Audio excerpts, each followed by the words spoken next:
حي على الصلاة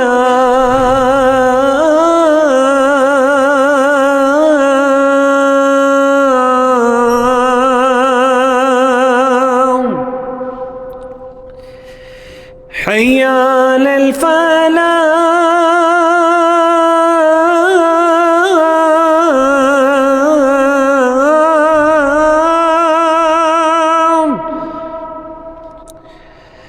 حي على الفلاح.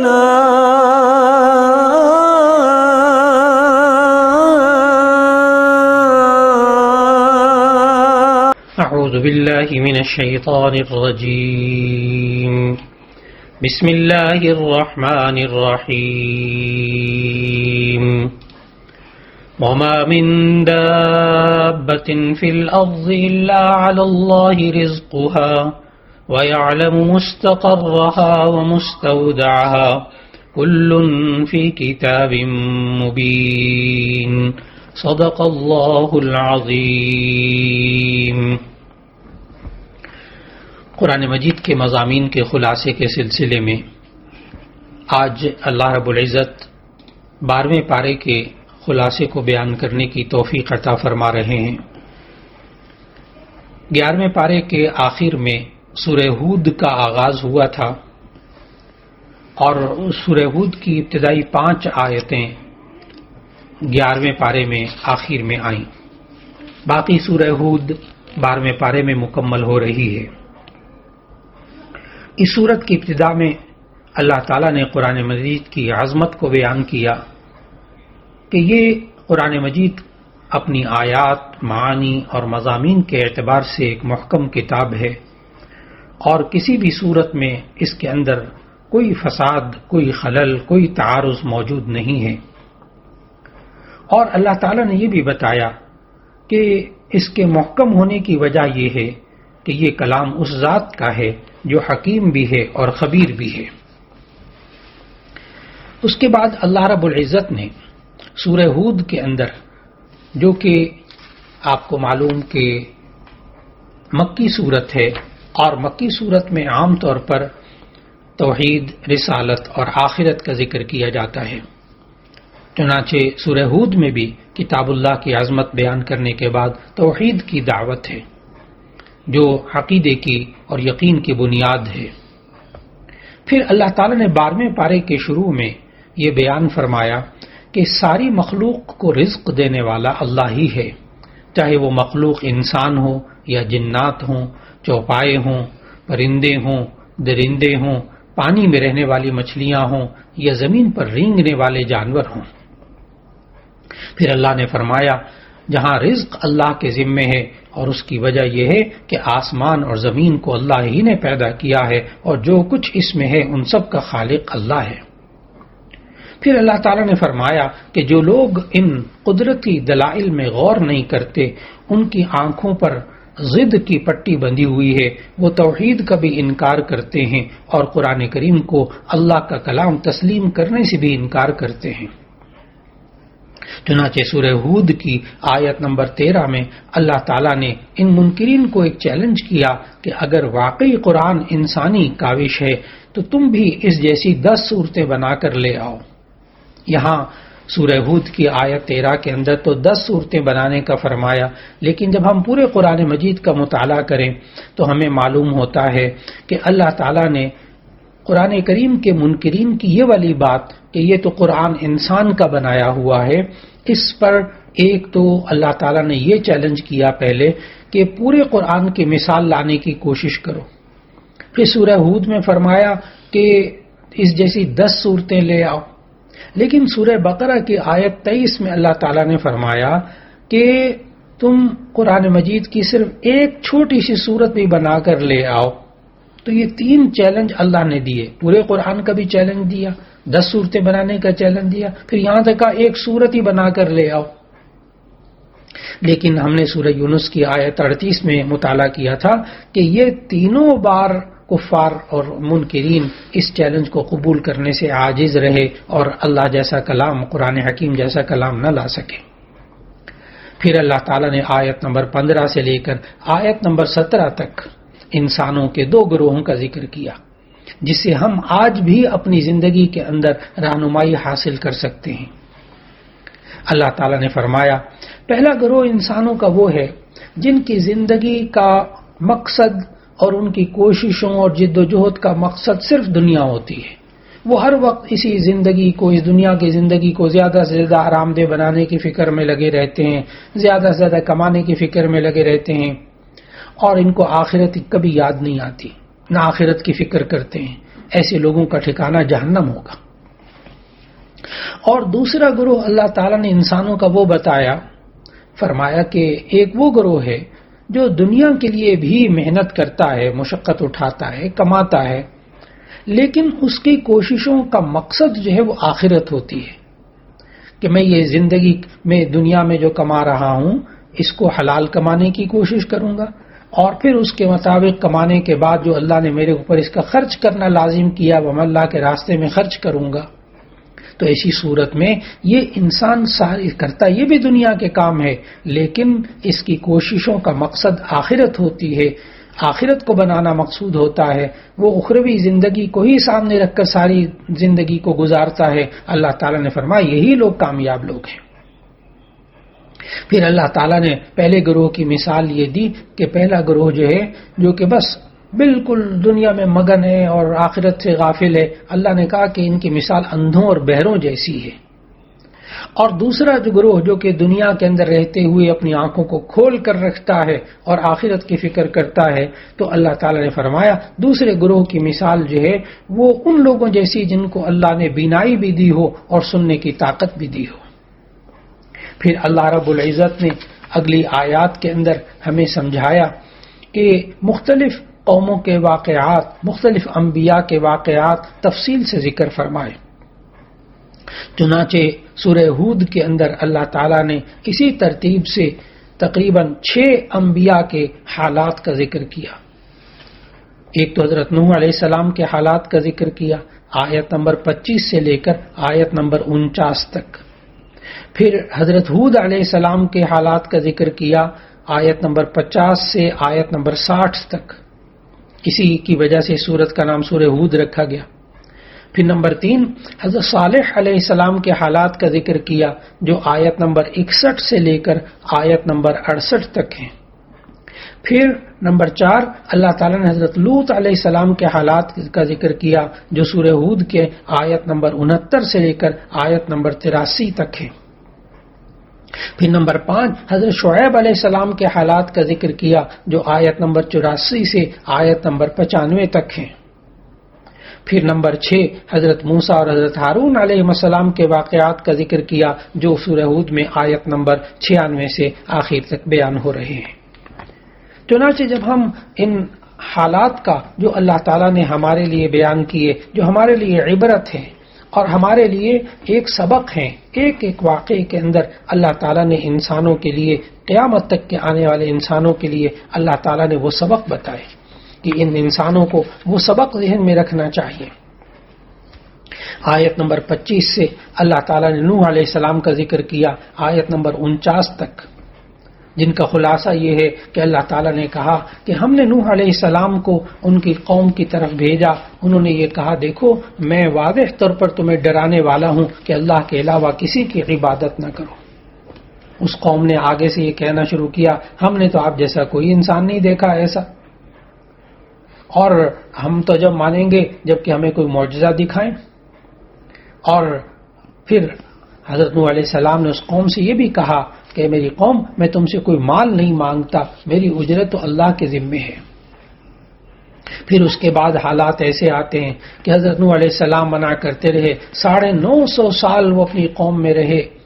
اس قوم نے آگے سے کہا، ان لوگوں نے کہا اے نوح تو نے ہم سے بہت جھگڑ لیا، بہت زیادہ جھگڑا کر لیا، لیکن اب ایسی صورت میں یہ ہے کہ ہم نہیں ماننے والے۔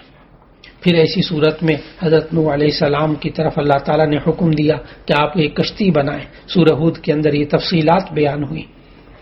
اور جب وہ کشتی بنانے لگے تو ایسی صورت میں جو لوگ، کیونکہ وہاں نہ پانی تھا، نہ سمندر تھا قریب، نہ پانی تھا، جب وہ کشتی بنا رہے تھے تو اللہ تعالیٰ نے سورہ ہود کی آیت نمبر 38 میں بتایا کہ یہ لوگ نوح علیہ السلام کے پاس سے گزرتے تھے اور مذاق اڑاتے تھے، یہ کشتی کیسی تیار کر رہے ہیں، پانی تو ہے نہیں۔ پھر اللہ تعالیٰ نے آگے فرمایا کہ جب پانی نے جوش مارا اور زمین میں سے پانی نکلنے لگا تو اللہ تعالیٰ نے نوح علیہ السلام سے فرمایا کہ ہر جانور کا جوڑا جوڑا اپنے ہاں سوار کر لے، اور جو لوگ آپ کے اور ایمان لائے ہیں ان کو بھی اپنے ساتھ اس کشتی میں سوار کر لیں۔ اور پھر ایسا ہوتا ہے کہ پانی بلند ہوتا چلا جاتا ہے، لیکن نوح علیہ السلام کا بیٹا جو نوح علیہ السلام کا نافرمان تھا وہ نہیں آیا کشتی کے اندر۔ حضرت نوح علیہ السلام نے اس کو پکارا بھی، یا بنی ارکب معنا ولا تکن مع الکافرین، اے میرے پیارے بیٹے تو میں ہمارے ساتھ سوار ہو جا، کافروں میں سے مت ہو۔ اس نے بھی آگے سے دلیل دی بیٹے نے اور بتا دیا کہ نہیں سآوی الی جبل یعصمنی من الماء، میں تو پہاڑ کے پناہ لے لوں گا، بس وہ مجھے بچا لے گا پانی سے۔ اس پر نوح علیہ السلام نے سمجھایا کہ آج کے دن اللہ کے حکم کے علاوہ کوئی نہیں بچا سکتا، یہاں تک کہ وہ غرق ہو گیا، ڈوب گیا۔ پھر اس کے بعد اللہ تعالیٰ نے پانی کو ختم کیا اور نوح علیہ السلام اور ان کو ماننے والوں کو نجات دی، اور پھر اپنے وعدے کو پورا کر دکھایا۔ اور وہاں اللہ تعالیٰ نے جب نوح علیہ السلام نے کہا تھا کہ یہ میرا بیٹا، اے اللہ تو اپنے وعدے کو سچا کر دکھا، تو اللہ تعالیٰ نے فرمایا نوح علیہ السلام سے کہ یہ تمہارے اہل میں سے نہیں ہے، اس کے عمل غیر صالح ہیں، اس کے اعمال اچھے نہیں ہیں، اس لیے ہے تو تمہارا بیٹا لیکن یہ نوح علیہ السلام کی قوم میں سے نہیں ہے۔ پھر اس کے بعد اللہ تعالیٰ نے آیت نمبر 50 سے ہود علیہ السلام کا ذکر کیا، جس پر اس سورت کا نام سورہ ہود رکھا گیا۔ اللہ تعالیٰ نے فرمایا وَإِلَىٰ عَادٍ أَخَاهُمْ هُودًا، کہ قوم عاد کی طرف اللہ تعالیٰ نے ہود علیہ السلام کو بھیجا۔ قوم عاد یہ بھی بت پرستی میں مبتلا تھی۔ اس قوم کو کہا ہود علیہ السلام نے کہ تم صرف اللہ کی عبادت کرو، اس کے علاوہ کوئی عبادت نہ کرو۔ اور نوح علیہ السلام نے ہود علیہ السلام نے اپنی قوم کو ہمیشہ کی پوری انسانیت کے لیے ایک سبق سکھایا اور یوں کہا اے میری قوم تم اپنے رب سے توبہ اور استغفار کرو، وہ تم پر رحمت کی بارش نازل کرے گا، تمہاری قوت میں اضافہ کر دے گا۔ لیکن اس کے باوجود یہ قوم نہ مانی، تو ایسی صورت میں اللہ تعالیٰ نے ہود علیہ السلام کو اور ان کے ماننے والوں کو تو نجات دے دی، لیکن قوم عاد کو اللہ تعالیٰ نے پھر عذاب میں مبتلا کیا اور نیست و نابود کر دیا۔ پھر اس کے بعد اللہ تعالیٰ نے آیت نمبر 91 سے اللہ تعالیٰ نے قوم سمود کا ذکر کیا، وَإِلَىٰ ثَمُودَ أَخَاهُمْ صَالِحًا، کہ اللہ تعالیٰ نے قوم سمود کی طرف ان کے بھائی حضرت صالح علیہ السلام کو بھیجا۔ انہوں نے بھی یہی کہا اپنی قوم سے اے میری قوم اللہ کی عبادت کرو، اسی کی بات کو مان کر چلو، تم شرک سے باز آ جاؤ، لیکن وہ قوم نہ مانی۔ یہاں تک کہ انہوں نے کہا کہ ہم تو جب مانیں گے جب تم ہمیں کوئی کھلا معجزہ دکھاؤ گے۔ اس پر اللہ تعالیٰ نے وہ ناقۃ اللہ یعنی ایک اونٹنی کا معجزہ دکھایا کہ پتھر میں سے ایک اونٹنی پیدا کر دی، لیکن اس کے لیے پھر مقرر کر دیا کہ پانی کے دن مقرر ہو جائیں گے، لیکن اس قوم نے پھر اس اونٹنی کو بھی اس کی ٹانگوں کو کاٹ دیا اور اللہ کے رسول کی نافرمانی کی۔ اللہ تعالیٰ نے پھر اس پر بھی ان قوم کو اس قوم صالح پر یعنی قوم سمود پر اللہ تعالیٰ نے عذاب نازل کیا۔ پھر اس کے بعد اللہ تعالیٰ نے حضرت شعیب علیہ السلام کا ذکر، حضرت لوط علیہ السلام کا ذکر کیا کہ کس طرح لوط علیہ السلام نے اپنی قوم کو گناہوں سے بچنے کو کہا، اور ایسی صورت میں اللہ تعالیٰ نے پھر ایسی صورت میں بہت سے حالات ذکر کرنے کے بعد بتایا کہ کس طرح وہ قوم بری عادتوں میں مبتلا ہوئی، لیکن جب نہ رکی تو اللہ تعالیٰ نے اس قوم کو عذاب دیا اور اس پر پتھروں کی بارش کی اور اس پوری بستی کو الٹ کر رکھ دیا۔ پھر اللہ تعالیٰ نے آیت نمبر 84 سے آیت نمبر 95 تک حضرت شعیب علیہ السلام کی قوم کا ذکر کیا، وَإِلَىٰ مَدْيَنَ أَخَاهُمْ شُعَيْبًا، ہم نے قوم مدین کی طرف شعیب علیہ السلام کو بھیجا، انہوں نے بھی توحید کی دعوت دی، لیکن وہ قوم ایک اور بیماری میں مبتلا تھی کہ وہ ناپ تول میں کمی کرتی تھی۔ اللہ کے نبی حضرت شعیب علیہ السلام نے اہل مدین کو کہا لا تنقصوا المکیال والمیزان، تم ناپ تول میں کمی نہ کیا کرو، اوفوا المکیال والمیزان بالقسط، انصاف سے ناپ تول کیا کرو۔ لیکن پھر ایسی صورت کے اندر شعیب علیہ السلام کی باتوں کو نہ مانا، اللہ تعالیٰ نے پھر اس قوم کے اوپر بھی عذاب نازل کیا۔ پھر اس کے بعد اللہ تعالیٰ نے موسیٰ اور ہارون علیہ السلام کے قصے کو یہاں مختصراً ذکر کیا، کس طرح اللہ تعالیٰ نے بنی اسرائیل کی طرف ان کو بھیجا، اور پھر اللہ تعالیٰ نے ان کو کتاب بھی دی جس میں لوگوں کے لیے ہدایت تھی، لیکن ایسی صورت کے اندر ان لوگوں نے موسیٰ اور ہارون کی باتوں کو نہ مانا، اور ایک وقت ایسا آیا کہ وہ بھی شرک میں مبتلا ہوئے۔ اسی کے ساتھ سورہ ہود کا اختتام ہوتا ہے، اور ان آیات کے اندر اللہ تعالیٰ نے ارشاد فرمایا وَلِلَّهِ غَيْبُ السَّمَاوَاتِ وَالْأَرْضِ، تمام زمین کی اور آسمان کی جو پوشیدہ باتیں ہیں یہ سب اللہ جانتا ہے، اور اسی کی طرف ساری چیزیں لوٹ کر جانی ہیں، اور اللہ تعالیٰ تم جو کچھ کرتے ہو اس سے غافل نہیں ہے۔ پھر اس کے بعد سورہ یوسف کا آغاز ہوتا ہے۔ سورہ یوسف کے اندر اللہ رب العزت نے ایک مکمل واقعہ بیان کیا یوسف علیہ السلام کے بارے میں، اس لیے اسے سورہ یوسف کہتے ہیں۔ یہ قرآن مجید کی ترتیب توقیفی کے اعتبار سے سورت نمبر 12 ہے، اور نزولی ترتیب کے اعتبار سے یہ سورت نمبر 53 ہے۔ یہ مکی سورت ہے، یعنی ہجرت سے پہلے نازل ہوئی سورہ یوسف، اور اس کی آیات 111 ہیں اور 12 رکوع ہیں۔ اس سورت کا نام سورہ یوسف اسی لیے رکھا گیا کہ اس میں حضرت یوسف علیہ السلام کے واقعے کا ذکر ہے۔ یوسف علیہ السلام کے اس واقعے کی خصوصیات میں سے ایک اہم ترین خصوصیت یہ ہے کہ اللہ تعالیٰ نے قرآن مجید میں مختلف واقعات بیان فرمائے، لیکن وہ کہیں بھی ایک واقعہ مکمل نہیں ہوتا۔ آدم علیہ السلام کی پیدائش کے واقعات ہیں، موسیٰ علیہ السلام کے ہیں، شعیب علیہ السلام کے ہیں، قوم لوط کے ہیں، اور دوسرے واقعات ہیں۔ یہ اللہ تعالیٰ نے مختلف جگہوں میں تھوڑی تھوڑی کر کے بیان کی، لیکن حضرت یوسف علیہ السلام کے واقعے کو اللہ تعالیٰ نے ایک ہی سورت سورہ یوسف میں مکمل ذکر کر دیا۔ اس میں پورے قرآن مجید میں اس واقعے کا تکرار نہیں، بار بار یہ نہیں آیا، لہذا اللہ رب العزت نے یوسف علیہ السلام کے اس پورے قصے کو جو یہاں ذکر فرمایا، اس کی شان نزول میں مفسرین نے لکھا کہ دراصل نبی صلی اللہ علیہ وسلم کے سامنے بنو اسرائیل نے ایک سوال رکھا تھا کہ یہود نے نبی صلی اللہ علیہ وسلم سے ایک سوال کیا کہ بنو اسرائیل کے لوگ جو فلسطین کے باشندے ہیں یہ مصر میں جا کر کیوں آباد ہوئے؟ ان لوگوں کا خیال یہ تھا کہ نبی صلی اللہ علیہ وسلم کے پاس چونکہ بنو اسرائیل کی تاریخ معلوم کرنے کا ذریعہ نہیں ہے، اس لیے آپ اس سوال کا جواب نہیں دے سکیں گے، اور ان کو نبی صلی اللہ علیہ وسلم کے خلاف بولنے کا موقع مل جائے گا۔ اس پر اللہ تعالیٰ نے پوری سورہ یوسف نازل فرما دی، جس میں کہ پوری سورہ یوسف کے اندر اللہ تعالیٰ نے ہمیں سمجھایا کہ یہ بنی اسرائیل کے ان واقعات میں مصر کے اندر کیا کچھ ہوتا رہا، وہ ساری کی ساری بات سورہ یوسف کے حوالے سے اللہ تعالیٰ نے ذکر فرما دی، اور وہ مخالفین جو ہے وہ عاجز ہو کر رہ گئے۔ سورہ یوسف میں یوسف علیہ السلام کے قصے کو اللہ تعالیٰ نے سورہ یوسف کی آیت نمبر 3 میں فرمایا نحن نقص علیک احسن القصص، یعنی ہم آپ پر بہترین قصہ بیان کرتے ہیں۔ اس قصے کے اندر دراصل بہت سی باتیں موجود ہیں، جس میں کہ اس میں زندگی کے، ہماری اپنی زندگی کے مختلف پہلو سامنے آ جاتے ہیں۔ اس یوسف علیہ السلام کے قصے میں آپ کو دین بھی ملے گی، دنیا کی رہنمائی بھی ملے گی، اور آپ کو اس میں توحید کی دعوت بھی ملے گی، فقہی مسائل بھی ملیں گے، آپ کو اس میں تاریخ بھی ملے گی، اس میں خوابوں کی تعبیر بھی ملے گی، اس میں سیاست اور حکومت کی باتیں اور اس کے اصول بھی ملیں گے، اور انسانی نفسیات، خاص طور پر معاشرے میں رہتے ہوئے جو عورتوں اور مردوں کی نفسیات ہوتی ہیں ان کا ذکر ملتا ہے، اور انسان کیسے معاشی خوشحالی حاصل کر لے اس کا ذکر بھی سورہ یوسف میں ملتا ہے۔ اور پھر اسی طرح انسان کے اندر جو جذبات ہوتے ہیں، محبت کے جذبات ہوتے ہیں، حسن کے جذبات ہوتے ہیں، وہ ان کا بھی ذکر آیا، اور پھر زہد و تقوی کا بھی ذکر آیا، انبیاء اور صالحین کا ذکر بھی آیا، اور فرشتوں اور پرندوں کا بھی ذکر آیا، جنات اور انسانوں کا بھی ذکر آیا،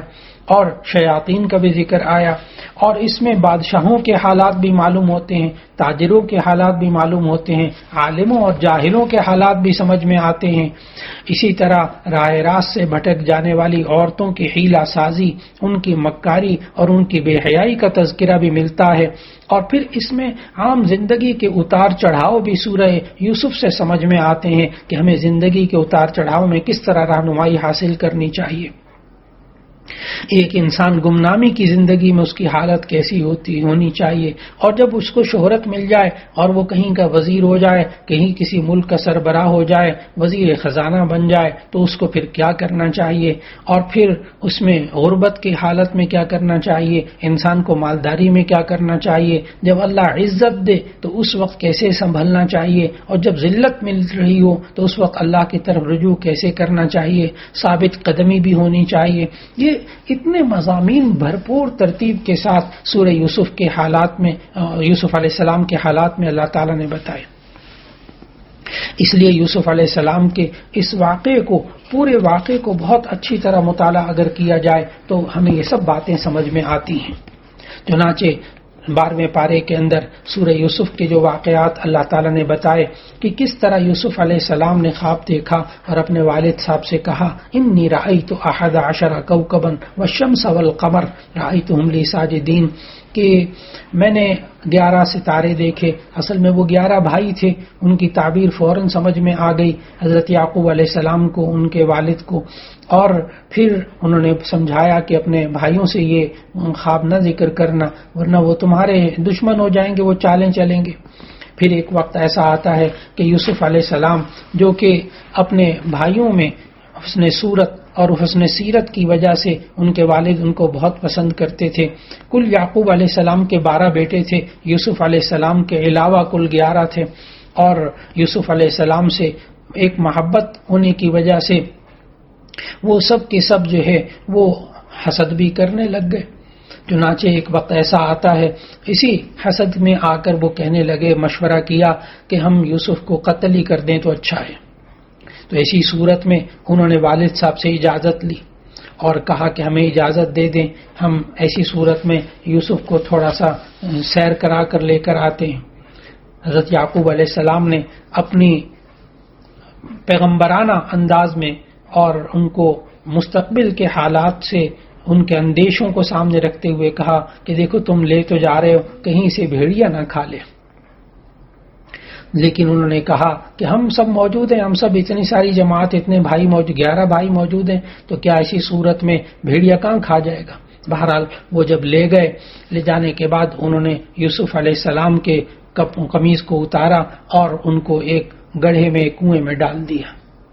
اور پھر وہ رات کو روتے دھوتے آئے۔ اللہ تعالیٰ نے آیت نمبر 15-16 میں بتایا کہ رات کو روتے دھوتے آئے اپنے والد کے پاس اور آ کر کہنے لگے، اے ابا جان، ہم نے ان کو اپنے سامان کے پاس رکھا تھا اور وہاں بھیڑیا ایک آیا اور وہ جو ہے اس کو کھا گیا، اور وہ علی قمیصہ بدم کذب، جھوٹے خون کو لگا کر لے کر آ گئے۔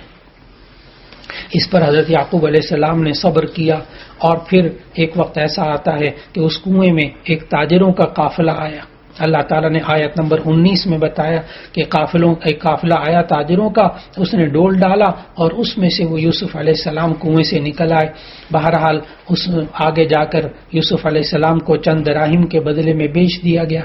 یہاں تک کہ وہ مصر میں آئے، اور مصری کے اندر وہ جو عزیز مصر تھا اس کی بیوی کے ساتھ آگے واقعات کا ذکر کرتے ہیں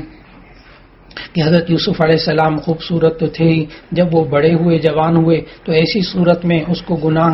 کو گناہ کی دعوت دی، اور پھر وہاں اللہ تعالیٰ نے حالات بتائے، واقعات بتائے کہ کس طرح اللہ تعالیٰ نے یوسف علیہ السلام کو ان کو پاکیزہ زندگی عطا فرمائی اور ان کی جان کو بچایا۔ لیکن ہوا ایسا کہ آخر کار ان کو جیل میں ڈال دیا گیا،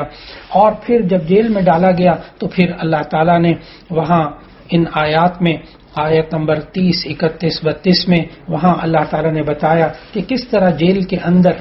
وہاں ایک شخص نے خواب دیکھا اور پھر ایک اور شخص نے خواب دیکھا۔ انہوں نے حضرت یوسف علیہ السلام سے جیل کے اندر خواب کی تعبیر پوچھی. یوسف علیہ السلام نے وہ خواب کی تعبیر بتائی. ایک نے تو یہ خواب دیکھا کہ انی ارانی اعصر خمرہ،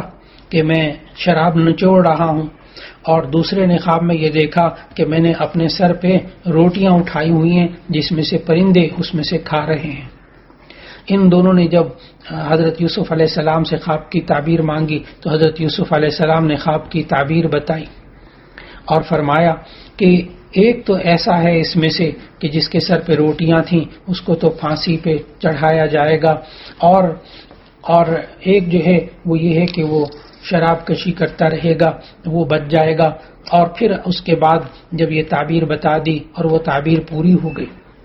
یہ دونوں نوجوان جیل میں سے نکلتے ہیں. وہ جو نوجوان قیدی جیل سے رہا ہوا تھا، پھر وہ ایک دفعہ بادشاہ کے آیت نمبر 43 کے اندر 44-45 میں اللہ تعالیٰ نے واقعہ بتایا کہ کس طرح وہاں کے بادشاہ کو خواب آیا. جب بادشاہ کو خواب آیا تو اس نے کہا انی ارا 7 بقرات سمان یاکلہن 7 عجاف و7 سنبلات خضر واخر یابسات. اس نے اپنا خواب ذکر کیا کہ کس طرح میں نے خواب میں دیکھا کہ 7 گائیں ہیں اور وہ 7 گائیں جو ہیں وہ کس طرح کھا رہی ہیں. تو ایسی صورت میں جب وہ خواب کا ذکر کیا تو لوگوں نے کہا کہ یہ ویسے ہی آپ کے معدے کی خرابی اور یہ رات کے ویسے جھوٹے خواب ہوتے ہیں. لیکن وہ جو بچ گیا تھا ان دونوں میں سے ایک، اللہ تعالیٰ نے فرمایا اس نے ذکر کیا کہ جیل میں ایک قیدی ایسا ہے کہ جس نے مجھے بھی میرے خواب کی تعبیر بتائی اور میرے ایک دوست کو بھی بتائی تھی. وہ دوست کے ساتھ تو بالکل ویسی خواب کی تعبیر پوری ہوئی، میرے ساتھ بھی وہی خواب کی تعبیر پوری ہوئی. تو مجھے اگر اجازت دیں تو میں وہاں اس قید خانے میں جا کر اس سے یہ پوچھوں یہ تعبیر. چنانچہ اس کو یوسف علیہ السلام کو بلایا گیا اور پھر اس کے بعد وہ سارا کا سارا خواب بادشاہ کا ذکر کیا. اس پر یوسف علیہ السلام نے اس کی تعبیر یہ بتائی کہ آپ لوگ جو ہیں وہ 7 سال کس طرح کھیتی کریں، اور پھر اس کے بعد تعبیر پوری بتانے کے بعد کہا ایک وقت آپ پر ایسا آئے گا کہ قحط سالی ہوگی، وہ جو آپ نے بچا کے رکھا ہوگا وہی کام آئے گا. یہاں تک کہ پھر سورہ یوسف کے 12ویں پارے کے آخری رکوع کے اندر اللہ تعالیٰ نے بتایا کہ ایک وقت ایسا آیا کہ یوسف علیہ السلام کو جب بلایا گیا تو پھر ایسی صورت میں وہ خواتین جنہوں نے یوسف علیہ السلام پر تہمت بھی لگائی اور حالات پیدا کیے، انہوں نے آ کر اقرار کیا اس بات کا کہ یہ ہم سے چال چلی گئی تھی ورنہ یوسف پاکیزہ تھا. پھر اس کے بعد یوسف علیہ السلام کے اس کے بعد کے حالات جو ہیں وہ 13ویں پارے میں انشاءاللہ العزیز بیان ہوں گے. اللہ رب العزت ہمیں ان واقعات سے اپنی زندگی کے اندر خوب سبق حاصل کرنے کی توفیق عطا فرمائے، اور سورہ یوسف کے اندر خاص طور پر جو اللہ تعالیٰ نے معاشرتی حالات اور ملکی حالات اور ان کی تدابیر کے جو طریقہ یہ بتایا کہ جو بندہ اپنی زندگی اللہ کے حکم کے مطابق گزارتا ہے اللہ تعالیٰ اس کو حالات تو آتے ہیں لیکن بہرحال وہ دنیا میں بھی کامیاب انسان کی زندگی گزارتا ہے اور آخرت میں بھی اللہ تعالیٰ اس کو کامیاب زندگی عطا فرماتا ہے. سورہ یوسف کے اس واقعات کا 13ویں پارے میں پھر آگے ذکر ہوگا انشاءاللہ العزیز. اس باقی واقعات کو 13ویں پارے میں ہم اس کا مطالعہ کر سکیں گے. وآخر دعوانا ان الحمد للہ رب العالمین.